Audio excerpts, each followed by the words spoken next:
Do you want to gain more mastery over your life, but you're not exactly sure where to start?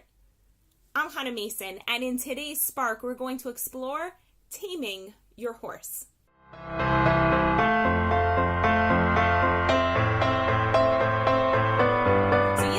Talked about how we have two different parts of ourselves. We have the higher part that's closer to what we might say are the angels, right? The part of us that can dream, that can perceive a greater future for ourselves and for the world at large. The part of us that has values and ideals and can differentiate between good and evil. And then we have this lower part of ourselves, and that's like the animal in us, right? We have bodies and we have desires, and we seek comfort and pleasure above everything else. And I know for myself, I'm constantly struggling between these two parts. There's a part of me that will sit down to work on, for example, The Cash Machine, the book I'm working on right now, and is totally focused on that vision and manifesting that vision. And there's this other part of me that's like, no, I want to play. I want to eat a snack now, and I want to check Facebook, and I want to distract myself with, I don't know, what important thing can I think of right now, right? And it's like the dog that you take it for a walk, and it's like it's supposed to be moving in a forward direction, but then it's like, let me sniff this. Let me sniff that, right? That part of ourselves that's an animal, that's the lower part. And for many of us, because of the stories and conditioning that we've created for ourselves and that we've collected from our environment over the course of our lives, we've literally programmed ourselves to behave in certain ways. And for most of us, our bodies rule. Our bodies are the master of our lives. Whenever our bodies say, I feel like being angry right now, we're like, okay, let's go with that. Or I feel like eating right now, we're like, okay, let's go with that. But the most meaningful and enjoyable and incredible aspects of our lives are the parts where we really gain mastery of ourselves, and we're really disciplined, and we work really hard towards a very clear goal. And the question is, what tools can we use to activate more of that higher consciousness self rather than be ruled by the horse? Because we want to be the rider in our lives. We want to be the jockey. We want to set the tone and use our bodies as our servants to serve our higher purpose rather than using our minds to serve our bodies.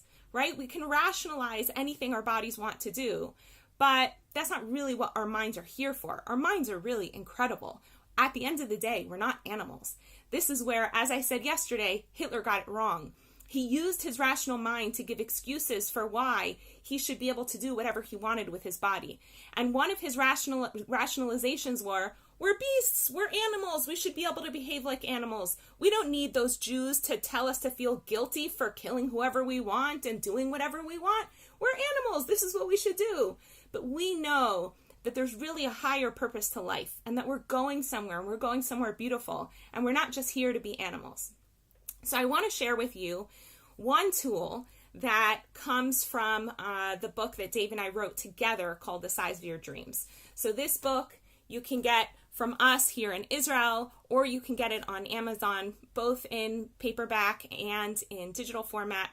And this book tells the story of 4 high school teenagers who are in their senior year, and they each one of them, they're four very different people, and they're all struggling with their own unique struggles, but most of them are struggling at their core with not having a clear direction and a clear vision of where they want to go and how they're going to get there.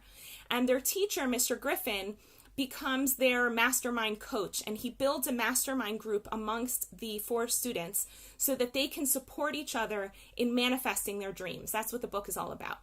And in the book, there's a character named Christy who's a swimmer, and she has just lost her coach. Her coach dies through a drunk driving car accident, and she's absolutely devastated, and she feels like that's it. Like, all of her dreams of what she was hoping to accomplish this year are just as devastatingly depressing as the fact that she's lost someone that's very close to her. And she was really hoping that this year her team would actually have a chance of winning the state championship. And if she could win the state championship, then there was a really good chance that she'd get a scholarship and be able to go to college, because it's the only way she's going to be able to go. And she feels like her hopes are lost. So Mr. Griffin does this amazing thing. He says to her, if you can clarify your vision for what you really want and clarify all of the steps that you need to get there, everything's going to change. Now, I don't totally want to spoil it for you. You're going to have to read the story to see what happens. But in a nutshell, Christy finally gets a crystal clear vision of what she wants. And with the support of her team and her mastermind group and her own creativity and her own inspired juices, she starts coming up with ideas for how her team might go about trying to get to that state championship, even though they don't have a coach and even though the school no longer has the finances to fund a new coach. So how is she going to go do that? And the details of that, you're going to have to read the book to find out. But what she does is she creates an outcome card. She takes a note card, and at the top she says she intends to win the state championship by, I don't remember the date, it was like March or something like that.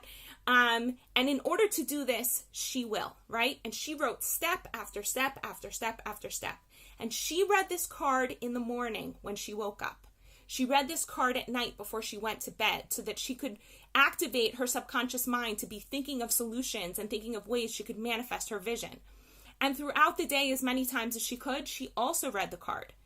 And what happened was that because she kept repeating the same vision and the same steps over and over and over again, she literally brainwashed herself. Because the animal part of us, a lot of it is really, that's the whole subconscious part of us. And the subconscious mind is very different from the conscious mind. The conscious mind, like, you can create a vision and you're like, wow, I want to do this amazing thing. I want to run the marathon by this date and that's going to be amazing. And you can picture yourself running the marathon and you can do that once and you've totally convinced your conscious mind. Your subconscious mind doesn't work that way. Your subconscious mind is programmed in one of two ways. Either through repetition, or by hearing something in a theta state, okay? Or engaging in something in a theta state. Theta is that state that you're in between sleep and awake.